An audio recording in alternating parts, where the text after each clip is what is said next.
So who wants to go first?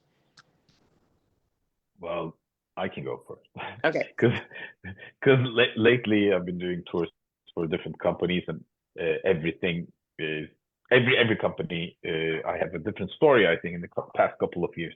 Well, first of all, not related with health, people losing their or leaving their bags full of money and credit cards and even passports. So that did happen at least couple of times. Health, I'm just going step by step. Health, lately I had someone having a cardiac arrest. Thank God that that was a couple, medical doctor couple, that they know what to do, but they, it was like middle of the night, 2 in the morning. They went to a hospital and I had to go find them in this hospital and help them to go to the right hospital with the cardiac uh, ER emergency. That also happened lately. People breaking arms and legs. That's very normal. Every year I see at least one or two in minor injuries. But this particular one was interesting. We were about to finish a tour, and the last place to visit was Ephesus. So we go into Ephesus, and I'm about to start my introduction of Ephesus. There goes one tour member falling and breaking a leg. That's like the last thing. I think she later contacted me and saying that she came back for Ephesus a couple of years later. So these kind of things are very normal to see So how did on you tours. handle that though when so she falls and you don't know what is wrong? What did you do? How did everybody respond? Where did you go? What happened? For certain sites like Ephesus, there's always an ambulance waiting, and there's always a crew, at least one crew waiting at the entrances. Both entrances, there are two entrances, and there's also the nearest hospital is like 5 minutes of an ambulance ride. So they took her to the nearest hospital, and there they took care of it. Because I was on a tour, I continued the tour. So she and her husband went to the hospital, and then and I said, if you need any assistance, you let me know. But I knew that this hospital was in around Ephesus. Everyone speaks English. They have staff speaking English, so it was okay. And I asked them if they have insurance, and they said they do have their own travel insurance. So they paid for all that, and they got all their receipts, and I think it was reimbursed when they get back home. So that was going to be my question. So for them, they had to pay out of pocket for all of that treatment, and then they had to contact. Did they have travel insurance or just their local health insurance? It was their travel insurance though. Okay, so they contacted travel insurance who then reimbursed them. So that's actually a really interesting point because that's something to think about before you leave home. You might want to contact your own personal health insurance Yeah. because I remember that I've had a few instances where people were in hospitals and they actually didn't have travel insurance, but their health insurance covered the cost of those things. So a treatment, that sort of thing. So, but they don't cover everything. So that's what you need to do is before you leave home, check with your travel insurance, with your health insurance company and ask them what their policy is for treating you outside of the country. Because some or health insurances will not cover you outside of your own country. So that's something interesting to look into. Tyler? Can I ask you something? Yeah. Uh, as a Turkish citizen, when we're buying a visa for Europe, like Schengen visa, it's called the Schengen zone visa, they require us to buy uh, 30,000 minimum 30,000 euro worth of medical insurance that will be covering around all around in Europe zone, Schengen zone. Wow. Do you have any regulation like that? I've never heard of that. I've never heard of an American being required to carry travel insurance. There are certain tour companies that do require it. Some of our partner companies require us to ask you to get travel insurance. Like Mhm, I know mhm, our company that we work with in Thailand, they do require our guests to have travel insurance. So it can, for US citizens, I don't think I've ever seen a visa Mhm. being dependent on travel insurance. So that's Mhm. interesting. So Mhm. your visa is dependent on whether or not you have insurance. Huh. Yes. Oh, that's interesting. I've never heard of that. Okay. Yeah. But Yeah, you would I say would. though, go ahead, go ahead. I was gonna say, yeah, I've never been anywhere where that was required. And the places where Americans need visas, where they used to need an e-visa in Turkey, I got one for Azerbaijan last year. The e-visas, they're so simplified and so quick, they don't ask for any insurance stuff. I think even ages ago when I got visas to go to Russia, which was a bigger hassle, there was a bunch of things you had to do, but the health insurance was not one of them. So Mhm. I think Mhm. that is for It, these it's not Schengen only visas. Yeah. yeah, it's not only health visa, but it's more like a travel visa that will be covering little minor accidents as well, up to 30,000 actually.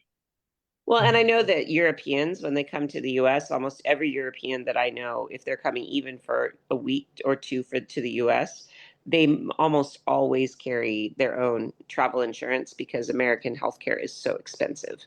So most people don't even attempt to come to the US as tourists without that. So yeah, so it may vary. If you're watching from a country that is not the US, that might be something to be concerned about. You know, do you need to, are you required to have travel insurance to enter countries? I don't think Americans do, but it's very possible that if you're watching from a different country, that might be true. So, yeah, for our international audience. Okay, so Andrew, what about you? What is kind of like the worst health thing you have seen on your travels? Well, I'll give two short ones. The worst one was a private tour, and one of the two ladies stopped taking her medication. And long story short, she ended up in a hospital in Western Ukraine, and that was a long time ago. But regardless of everything else, like you don't ever want that to happen.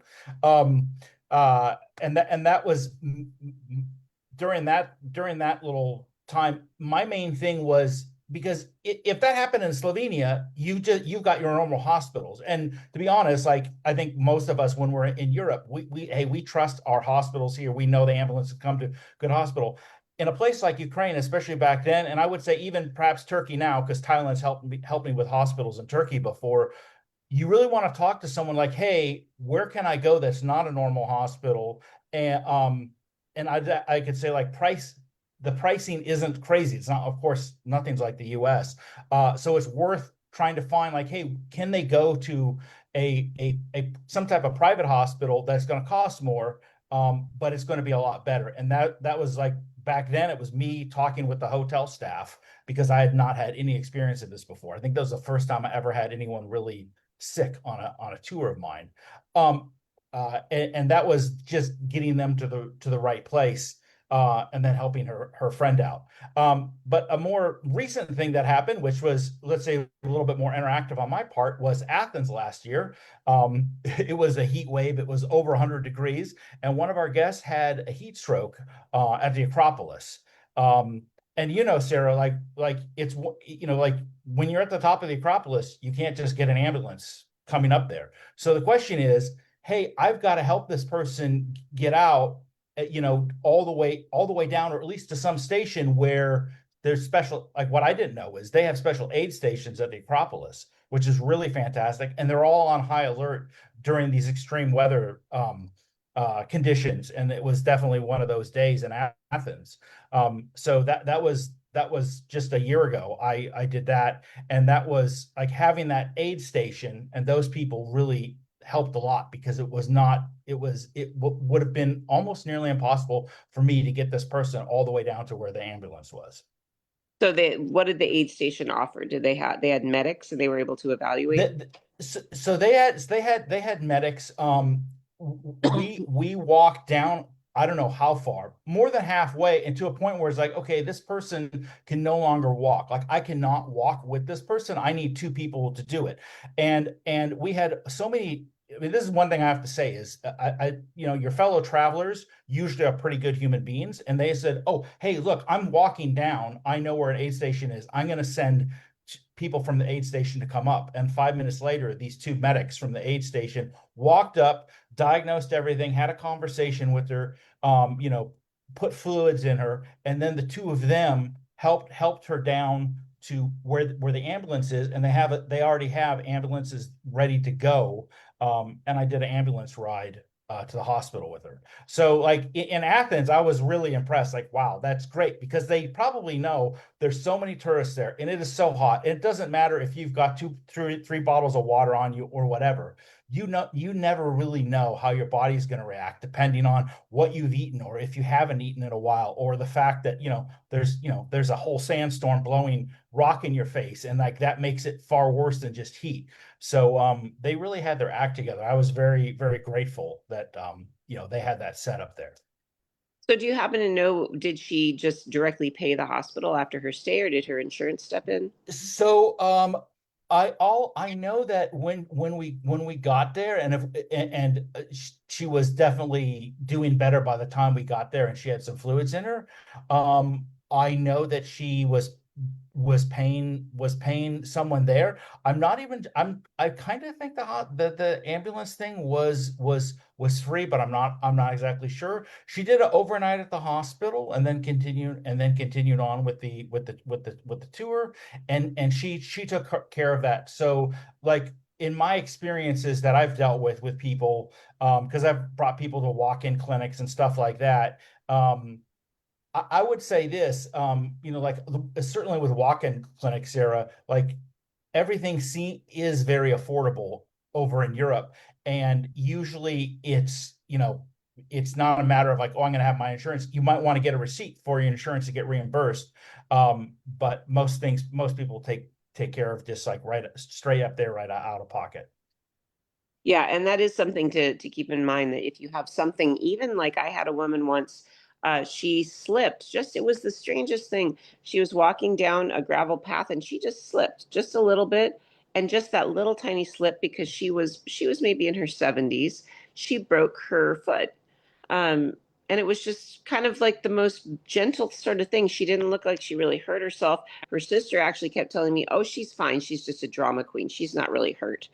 And it was just kind of this weird thing that it might have been her leg she broke, but it was just really strange, because like the sister kept saying, no, she's fine, she doesn't need a hospital, she's being dramatic. But the woman's like, no, I think I broke it. So anyway, me being the tour guide, I'm like, I have to take a person who thinks they need medical Yeah. attention to the hospital. So I took her down to the hospital, and we were in the Alps in Italy, and she went in, she did in fact break her leg. And it was really amazing, because they did a X-ray. They translated all of the visit into English. They put the X-rays and stuff into a folder for her, and they put like a temporary cast on her and gave her a cane. And she ended up paying, at the time, this is quite a long time ago, but at the time I think she paid $50, 50 US dollars. So, that's one thing to know, that when you're traveling, the US is unusual in the sense that medical assistance here is extremely expensive. That whole thing that happened if it was in the US, that would have cost her tens of thousands of dollars for all the things that they did. But in the rest of the world, that's not the case. That said, I have also seen things that cost hundreds of thousands of dollars abroad too, big major surgeries. So this is why it's really important before you leave to get clear about what your health insurance covers, and also to supplement that with travel insurance, because that is a really good way, because particularly if you need to go home. This particular woman needed to go home. She needed to change her flight. She needed to put herself into business class because she had to lay with her leg flat.